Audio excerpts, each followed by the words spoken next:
الله الرحمن الرحيم. اهلا وسهلا بكم جماهير نادي الزمالك. فيديو النهارده فيديو تحليلي بعد الماتش مباراة الزمالك وسيراميكا كليوباترا في نصف نهائي كأس مصر 2025، ونبدأ على طول بتحليل المباراة. الزمالك بدأ المباراة بتشكيل مكون من محمد صبحي في حراسة المرمى، ثلاثي في قلب الدفاع الونش ومصدق وعبد المجيد، باك يمين متقدم عمر جابر، باك شمال متقدم محمود بن تايج، في نص الملعب نبيل عماد دونجا وجنبه محمد شحاتة وعبد الله السعيد، ناصر ماهر، سيف الدين الجزيري. الزمالك بدأ المباراة يا جماعة. الشوط الأولاني بدأ نادي الزمالك قفل على فريق سيراميكا كليوباترا، ضغط عليه في أول 10 دقايق من الشوط الأولاني، ضغط عليه ضغط على نص ملعب سيراميكا كليوباترا. طبعا سيراميكا كليوباترا كان في حالة برجلة في بداية الشوط الأولاني. الزمالك استحوذ أول 7 8 دقايق على الشوط الأولاني، جاله كور ثابتة اتلعبت وكان فيها خطورة جدا على مرمى سيراميكا كليوباترا. الزمالك كان ضاغط في أول 10 دقايق. طبعا سيراميكا كليوباترا بعد الثمان 9 دقايق دول ابتدى يفوق بقى لنفسه.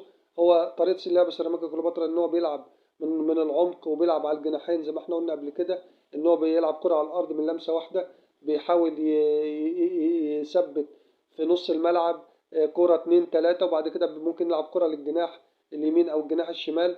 طبعا نادي الزمالك كان فاطن للموضوع دوت، مثبت محمود بنتاج في الباك الشمال وعمر جابر في الباك اليمين، قافل المساحات على الجناحين بتوع سيراميكا كليوباترا. اضطر سيراميكا كليوباترا ان هو يلعب من العمق، مستغلا صانع اللعب القندوسي ان هو بيحرك الفرقه عندهم، وطبعا بيعتمد على انطلاقات اسلام عيسى من عمق الملعب للخط الامامي للهجوم. طبعا فخر لقاي هو راس الحرب بتاعهم، طبعا بيلعب على الارض، وكمان ما بيعتمدوش هم على الكور الطوليه والكور العاليه. الزمالك ضغط على دفاعات سيراميكا كليوباترا وقفل مساحات. طبعا سيراميكا كليوباترا ما عرفش يطلع بالكره المعتاده من عنده. طبعا هو حاول في بدايه المباراه ان هو يضغط ضغط عالي على مدافعين نادي الزمالك، الا ان مدافعين نادي الزمالك في الماتش ده بالذات متدربين كويس، اللعيبه بتظهر لبعض بصراحه، مادين اداء كويس في الشوط الاولاني. لعيبه نادي الزمالك تكتيكيا كانوا كويسين جدا، اللعيبه كلها ملتزمه، اللعيبه بتغطي ورا بعض. الزمالك كان احسن من سيراميكا كليوباترا في الشوط الاولاني. سيراميكا كليوباترا كان مستحوذ اكتر سنه بسيطه عن نادي الزمالك، بحكم ان هم ما بيستعجلوش في طلوع الكوره، بيلعبوا على الارض لمسه واحده. الزمالك كان بيلعب على كوره بقى واحده اللي هو كان بيلعبها، ان هو بيحاول يطلع بالكوره عادي على الارض. لو حصل ضغط شديد من سيراميكا كليوباترا لان هم بيضغطوا في نص ملعب نادي الزمالك، لو حصل ضغط شديد منهم بيضطر يلجا للونج باص، الكره الطوليه بتتلعب طبعا في المساحات ورا مدافعين نادي سيراميكا كليوباترا، ورا رجب نبيل في العمق. فطبعا تلعب لسيف الدين الجزيري. طبعا سيف الدين الجزيري بحكم ان هو عنده لاعب عنده سرعات، بيقدر ممكن يعدي منهم، لانها بتتلعب على بيكهام ورجب نبيل، والاثنين ما عندهمش سرعات من الثبات. الجزيري اسرع، فطبعا الزمالك حاول يخلق منهم انفرادات من الكور ديت، الا ان طبعا ما حصلش، لان طبعا الكور بتتلعب برضك وبيبقى لوحده في وسط دفاعات سيراميكا كليوباترا. الزمالك في الدقيقه 33 لاحت له فرصه اللي هي اتلعبت لعبد الله السعيد. عبد الله السعيد دخل منطقه الجزاء وراوغ توني خده بكتفه وبرجله، وقع في الارض. طبعا الحكم سعيد مارتينيز ما حسبهاش حاجه. طبعا الفار وقفه، رجع للفار، بص على الكوره، اتحسبت ركله جزاء لنادي الزمالك، اتصدى لها عبد الله السعيد واحرز الهدف الاولاني في الدقيقه 33. بعد الكوره ديت طبعا عشان سيراميكا كليوباترا ابتدى يستفيق، لاحت له بسرعه كوره خطره جدا. هي الكرة دي كانت بنسبة 90% جون. كرة اتلعبت ورا دفاعات نادي الزمالك لإسلام عيسى. إسلام عيسى طبعا ضرب بقى خط دفاع نادي الزمالك تماما، لأنه كان مغطي الأوفسايد. اتلعبت، كان محمد صبحي طالع، لحسن حظه إنها خبطت في رجله الثابتة وطلعت، وكان ده انفراد تام لسيراميكا كليوباترا، كان ممكن يحقق منه هدف التعادل. طبعا الزمالك في آخر 10 دقايق ابتداش يطلع قوي بصفوفه، لان طبعا النتيجه في صالحه، ابتدى يقفل مساحات. سيراميكا كليوباترا طبعا مش عايز يغامر قوي، لان طبعا الوقت لو خد الثاني قبل الشوط الثاني، قبل ما يبدا الشوط الثاني، طبعا هتمثل له صعوبه جامده جدا. فطبعا ابتدى برضك يعني يهاجم على استحياء في اخر 5 دقايق. جاب جون، ما جابش، يبقى الشوط الثاني يبقى فيه كلام تاني ان شاء الله. وبكده ده انتهى الشوط الاولاني بعد 3 دقايق وقت ضايع، بتقدم نادي الزمالك بنتيجة 1-0. بدأ الشوط الثاني يا جماعة. طبعا علي ماهر متأخر في الشوط الأولاني 1-0 لصالح نادي الزمالك. طبعا ابتدى يضغط ضغط شديد بداية من الشوط الثاني.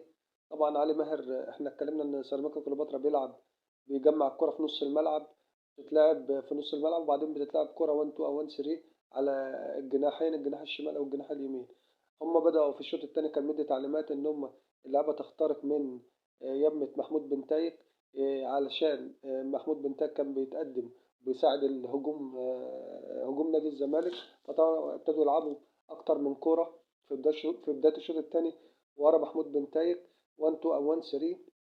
اول كوره ما حصلش منها اي حاجه، اتلعبت كوره واثنين. الكوره الثالثه بقى اللي هي كانت في الدقيقه 58، اتضرب الخط من ورا محمود بنتايج، اتلعبت الكوره عرضيه، قابلها ايمن مكه.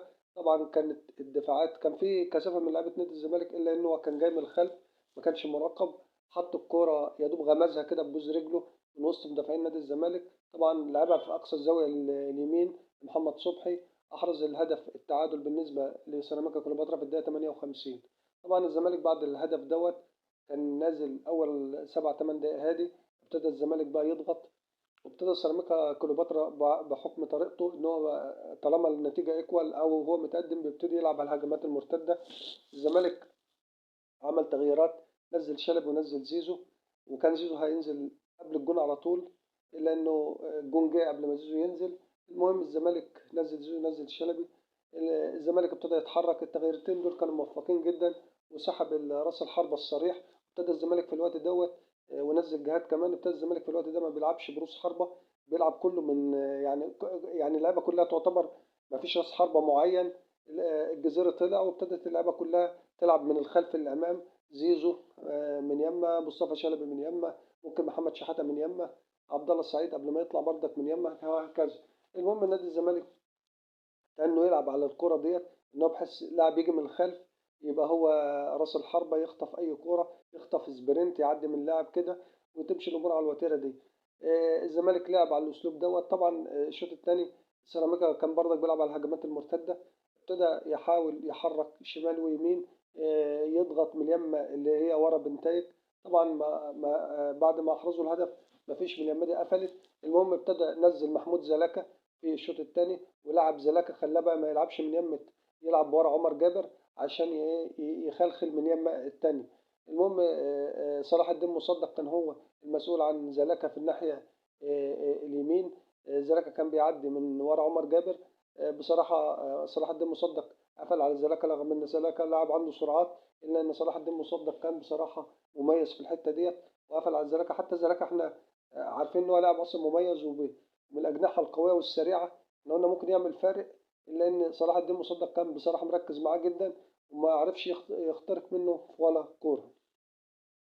ان الزمالك مشي على الوتيره ديت لحقت للزمالك فرص كتيره، خصوصا يعني فرصه كانت لعبد الله السعيد اللي هي بتاعه ضربه الجزاء احنا هنتكلم عليها.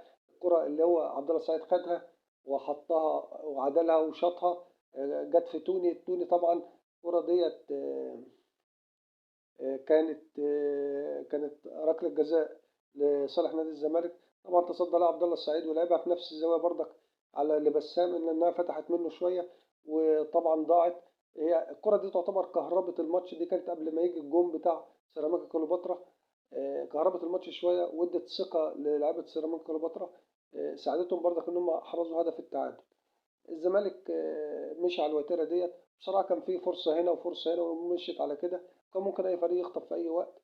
المهم الزمالك في الدقيقه 89 الكره ملعوبه من اليمه اليمين، عبد الله السعيد لعبها كروس طويله في اليمه الشمال. طبعا زيزو كان هناك ومحمود بنتايج.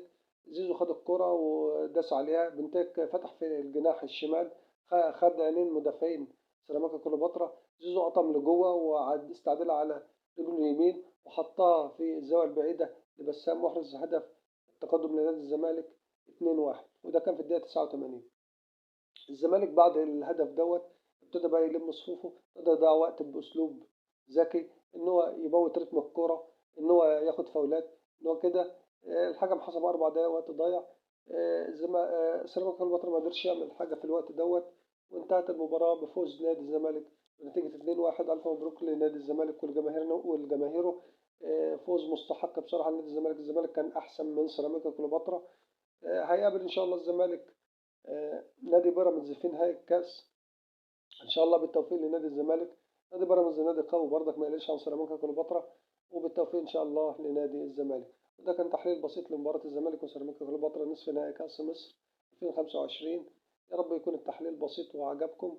أشكركم لحسن المتابعة، والسلام عليكم ورحمة الله وبركاته.